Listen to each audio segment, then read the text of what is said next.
Okay guys, to start this recipe out, I've got approximately 2 cups of chicken that I've already cubed up, beaten egg, and I put just a little bit of water in it actually. I'll just use one, depending on how much you're going to make.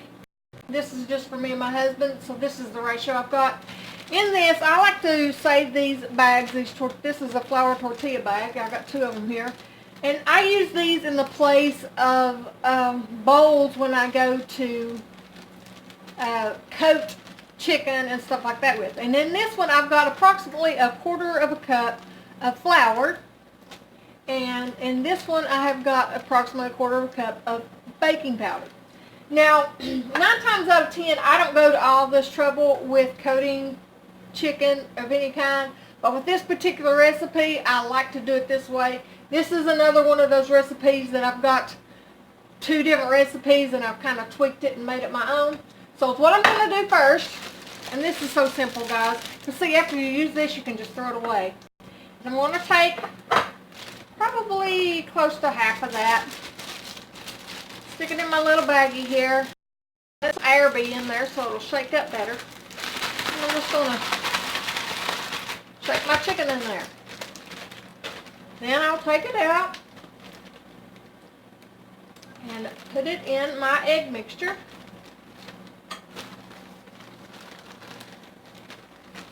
You might want to do a few at a time, and this, since my egg thing is a little smaller, I am going to do it that way. And then got my skillet over here getting hot with some oil. Olive oil is what I've put in it. And I've also over here got some rice going. Just make rice according to how you normally would make rice.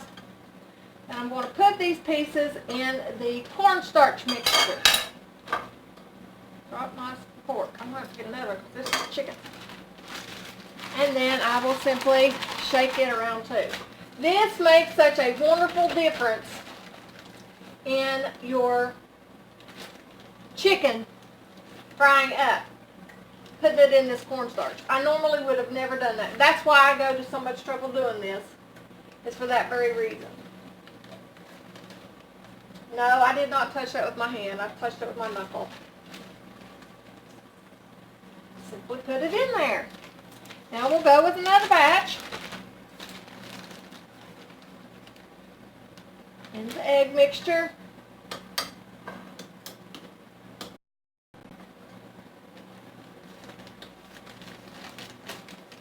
And the cornstarch mix. You can also add to your egg. I have done this before with other recipes, but like paprika and stuff like that is actually good to put in your egg mixture. I need to do something on that too, because I put paprika in it. I put garlic powder in my egg stuff. It really makes it look good. And if you'll notice, I'm keeping this one hand clean, just so that if I need it to do something else with, I've got it. Okay, now I wanted to show you, I've got this chicken cooking. My rice is pretty much done. I set it to the side, and I just made that rice with simple water and salt. You can add different things to it if you'd like to. You can make it more of an Asian style if you want. Sometimes I do, sometimes I don't. Today I didn't. It just depends on what kind of mood I'm in and so on. Now, with these, see, I've done that, and all I have to do is simply throw these in the trash can. Any contaminants on them, they're in the trash. So, I hear my chicken sizzling. When this gets cooked up a little more, I'm simply just cooking this just like you would fried chicken or anything else. I'll be flipping it over, turning it up. Okay, guys, I've got my chicken fried up. Took it out of the skillet. Now, I actually got me another skillet because I'm going to need a bigger one by the time this is all said and done. And now I've got some different vegetables. I usually just use whatever vegetables I have. I usually always have green peppers and onion in it because I keep green peppers cut up in my freezer from the garden and such. I have a carrot here, and I have some frozen broccoli that I had left over. Now I'm going to put all this in the skillet.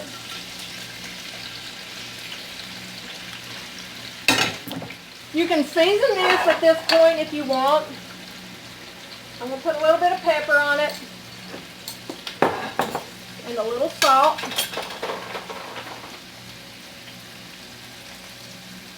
Because I didn't season my chicken.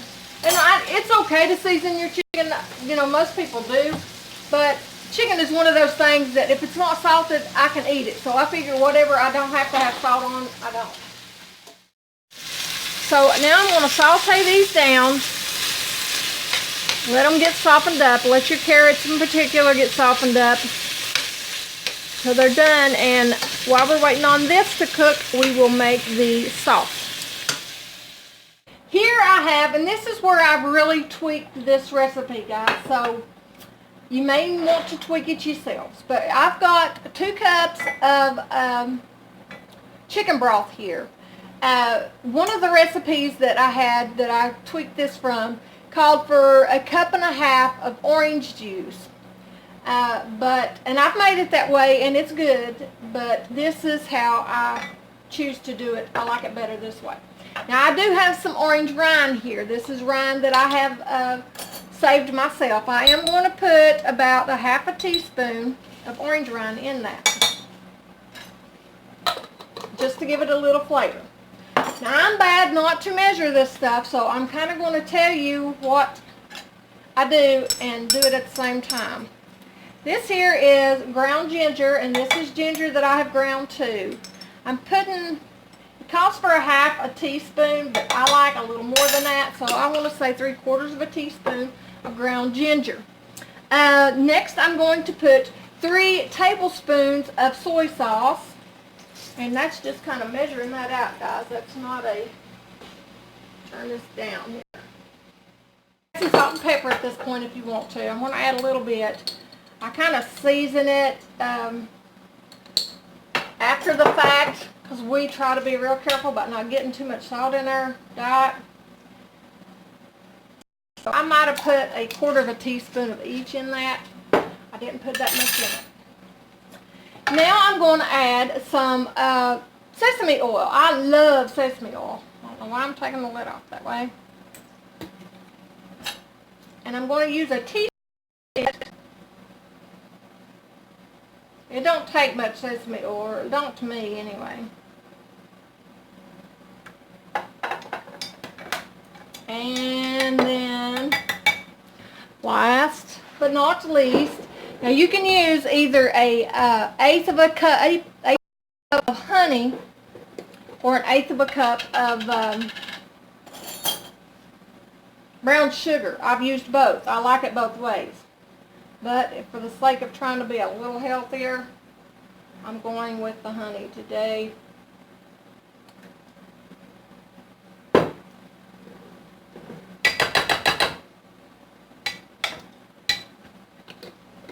Now, let me get this mixed up a little bit. Get all that honey out there. That honey ain't cheap. I'm going to use it for the right purpose. I'm going to get every little drop I can out of it. Call me Miss Frugal. Alright. Now, and this here is something too that ain't always measured right. So I'm going to guess with this one, guys, and I don't mean to do that to you. I've already got something in here. But I'm going to say a tablespoon of cornstarch. Sorry. We'll start with a tablespoon. You can always add more of this if you need to. This is one of the things I don't really measure, guys. I'm sorry. I just kind of do it. But I did measure. I started out measuring, and you know, it's one of them things my husband likes to have ever with stitch, so I've gotten used to making it, and I just don't really measure anymore. So, there's that. We're going to put it in here, but let me tell you what I want to do to this first. Here I have 2 cloves of garlic. I don't like to cook my garlic with my vegetables all that long because I think it makes the garlic taste funny. So now that these vegetables are probably 3/4 done, if not done. Oh yeah, they're coming along really good right now. They're starting to get a little brown, which is where I wanted them. I'm going to stick my garlic in here. I've got 2 cloves. These are, you see kind of what size they are. We like garlic. We love garlic, actually. You know, I had one of those garlic presses, and I watched people like on Food Network and stuff like that use these little hand graters to do that. And ever since I've done that, I've never went back to my little grater or my little garlic press. So I suggest one of these. And that's one that's got the small ball eyes on it. I mean, I don't know what you call those, blades.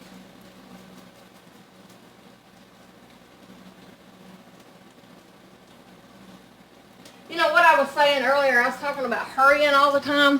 I'm really trying to practice not being in a hurry all the time. It's hard. When you're used to doing that, being that way, it's kind of hard to not be that way.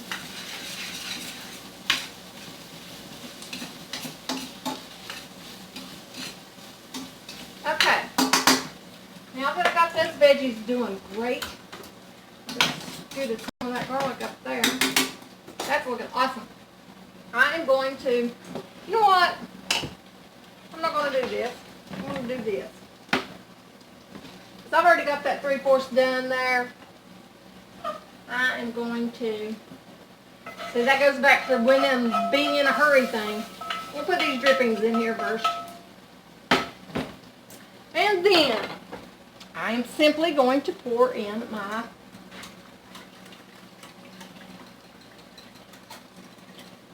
sauce mixture. Turn this heat up good. I'll get the camera over here a little closer so you can see it.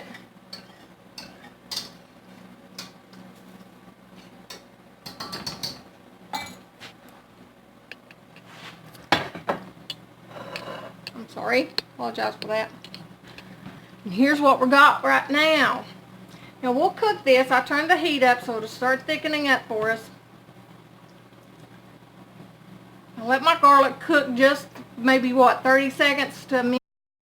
I don't like it to be cooked to death. I think it really tastes bad. Let me tell you what me and my husband done one time. We were at a restaurant and he ordered a calzone. And it, you know, had garlic in it, and it was just all kinds of things like that in it. Well, we get the food, and I told him, I said, something stinks. And he took a bite of his calzone and looked at me, and I could see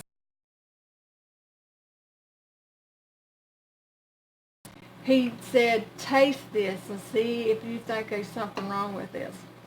So I took a bite, and you know what it was? This was sad. I don't know if they made that stuff up earlier in the day, and then whenever a customer orders it, they heat it up, because they do. It's an Italian restaurant, and they do make their stuff homemade. But I think they had these made up earlier in the day, and when a customer ordered them, they would heat them up in the microwave. Well, they heated that up in the microwave, and that garlic that was in that calzone cooked in the microwave, and it was the nastiest taste. It was horrible. I think about it and I get bleh. And so that's why I'm real careful about my garlic now when I cook it, because I can tell that smell. If garlic's cooked too long, you can. There's that smell that I smelt from that microwaved garlic hits me, and I just can't hang. Now with this, which it's probably going to be thick enough by the time it starts cooking up good, but if you by chance don't get it thick enough, or you get it too thick, if you get it too thick, just add you some water. If it's not thick enough, get you a little, I would get a coffee cup or something, maybe a teaspoon, 2 teaspoons of cornstarch in there, a little bit of water, mix it up and pour it in there, and it'll be about where you want it. Just kind of go by that. Now after this starts thickening up, I'm going to put this chicken back in here.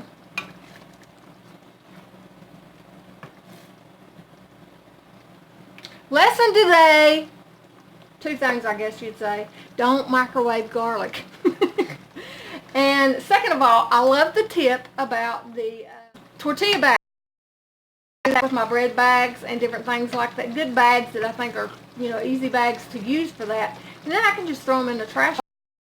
A lot less cleanup, especially since I got 2 skillets out here right now. So see, that's thickening up nicely. And you can smell it. And you could, like I said, you could do this with the orange instead of the chicken stock. I got my sesame seeds. I about forgot about them. You can put them in there.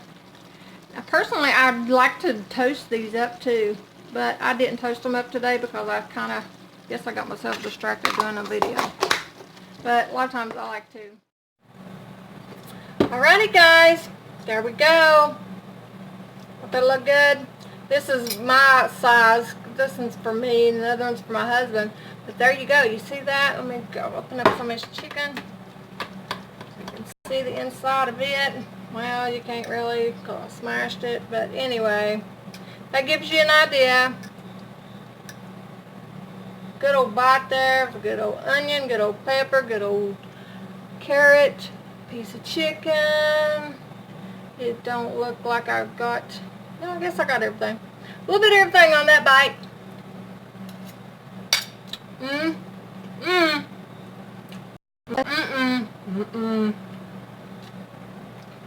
This is good stuff, guys.